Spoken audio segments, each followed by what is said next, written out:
How's it going, guys? Jake here, and you're watching Dude Ranch DIY. Today we are going to be doing a little wood room update. The last time that I did a wood room update here for our house wood supply was back in the beginning of the winter when we had just finished filling up the wood room. The wood room looks vastly different now, about 4 months later, 5 months later. It was a pretty cold winter here in Connecticut. We had a lot of snow.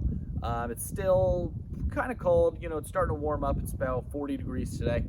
And we need to get ready for next winter.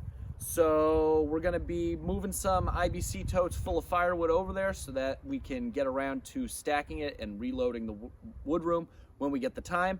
I'm gonna be using the tractor. As you can see, the Grapple is on it now. I'm gonna have to throw on the pallet forks and try and dodge some of this mud here that's out in the wood yard that I've been trying to let dry up for the past 5 or 6 days. And it's slowly starting to dry up. So yeah, I'm gonna switch out the Grapple and we'll get to moving the wood.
May have been wondering why I picked up a tote that's only about a third full.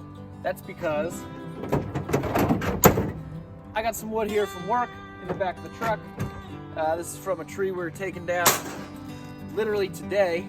It's a Norway maple, which is all the same wood that's already in this tote. So I figured I'd throw it in there and, you know, might as well get it directly to the wood room instead of moving it around multiple times.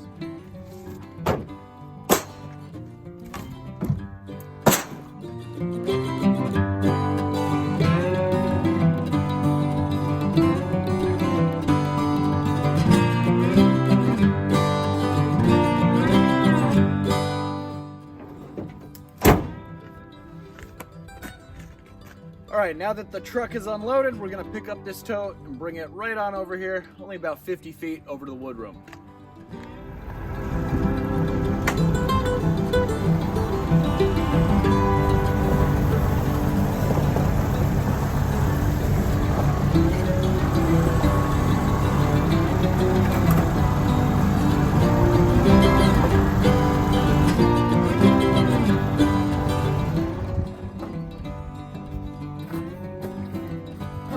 While we're here, I'm just going to grab the camera and I'll show you how much wood we've gone through. So if you remember, this room, we calculated and it held about 7 cords of wood. And we had wood stacked up 2 rows on either side, basically almost to the ceiling. It was about 7 feet tall. You can see we got a little bit left here, some random odds and end pieces on the ground, a lot of kindling and dirt, and we pretty much just have this last row, which I think it's mostly ash, pretty much all ash, and then I got these couple pieces here, which if you guys burn wood, this is a strange kind of wood. You don't see it very often, but it's from a Zelkova tree. It's spelled Z-E-L-K-O-V-A, and it's essentially a Chinese variation of an elm tree. And you can kind of see the bark almost looks like cherry. But we're pruning about 25 of these large matured Zelkova trees at work. And a lot of them, they just have a lot of these big dead we call them like bones, just because a lot of the bark, as you can see, has fallen off of them. And they're definitely RTB. You can see they're, you know, split at the ends, and they're just super, super dry. And Sam and I have just been throwing them in the wood stove as is, like that whole, and they burn really hot and they burn for a long time. So if you ever come across Zelkova, it's not the easiest wood to split, but it's usually pretty small, the branches on them. You can just throw them in the wood stove as is. But yeah, that's pretty much it. The wood room is almost empty, so we've gone through almost 7 cords of wood. This last row, although it's about 20 feet long, it's only one row deep. So we got a little bit more if the cold weather starts to, or decides to stick around for a little bit longer. But we're gonna try and get a head start on filling in the wood room for next year. That way it has all summer to dry.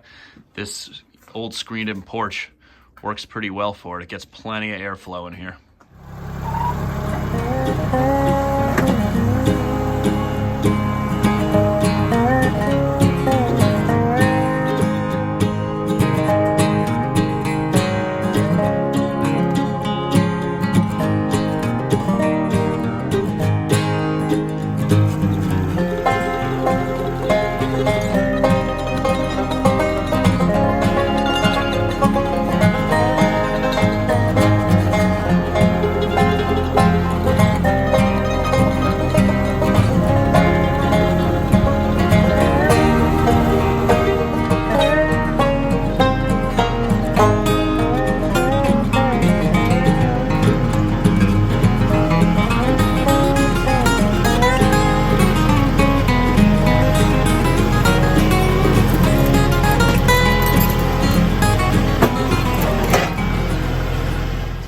We got 2.5 totes, we'll say, here out in front of the door. I don't really want to bring over any more because then the third one would be sitting back here, and you know, then you're just walking farther, you know, having to carry the wood into the wood room and then stack it. So it's just easier to do, you know, 2 or 3 at a time to keep the distances a little bit closer. That being said, I don't know if you guys could tell on the video, but these totes are heavy. This is all Norway maple. So you can see it's really nice, straight stuff. I split some of this stuff a little bit bigger chunks, for our use here because it's going to be going into the wood stove. But a good variety overall, but this stuff is heavy. We just split it maybe 2 or 3 weeks ago.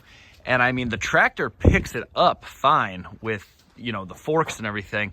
It's not the lift capacity that's the issue. It's the ballast. The rear weight in the back is just, you know, it barely keeps the back tires on the ground. And going over the lawn in the front there was a little pitched, and my back left tire kept picking up off the ground.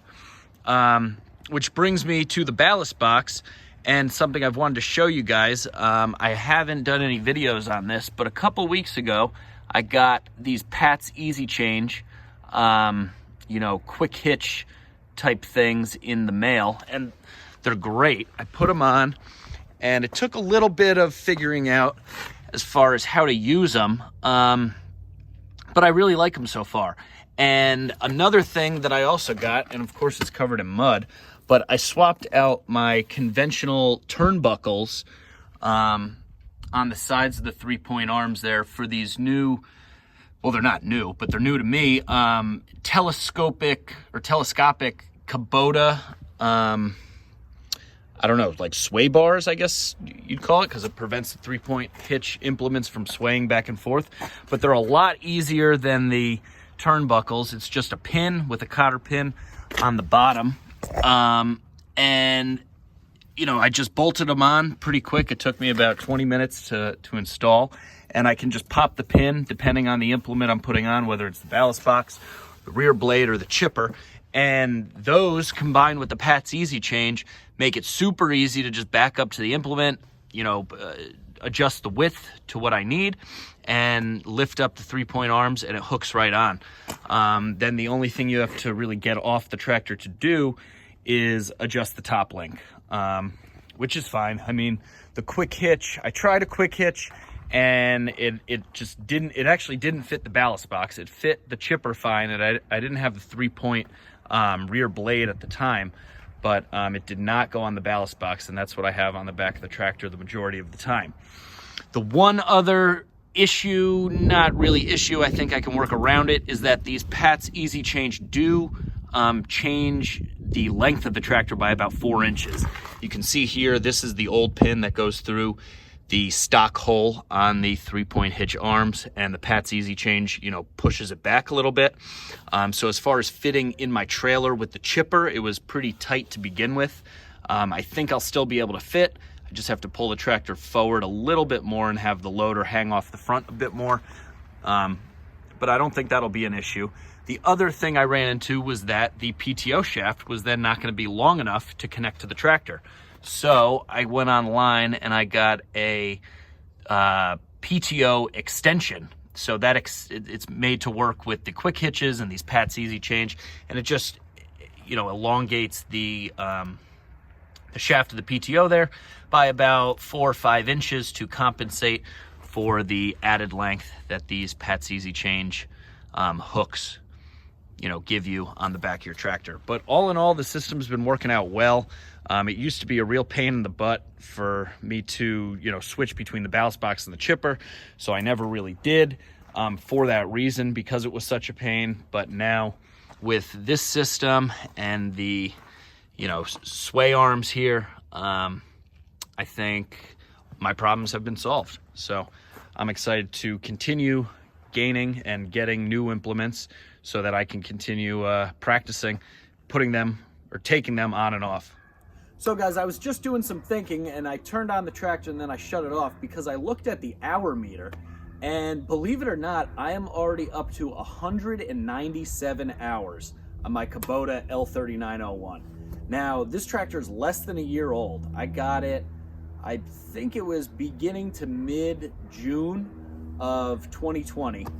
So, you know, we're getting close to a year, but shy by about, you know, 3 or 4 months. And I already have 197 hours on it, which is hard to believe. I mean, I don't only use it here on the property. I do bring it around to quite a few jobs and use it for doing the tree work. As you can see, I got the chainsaw, you know, I have the chipper and the grapple and stuff.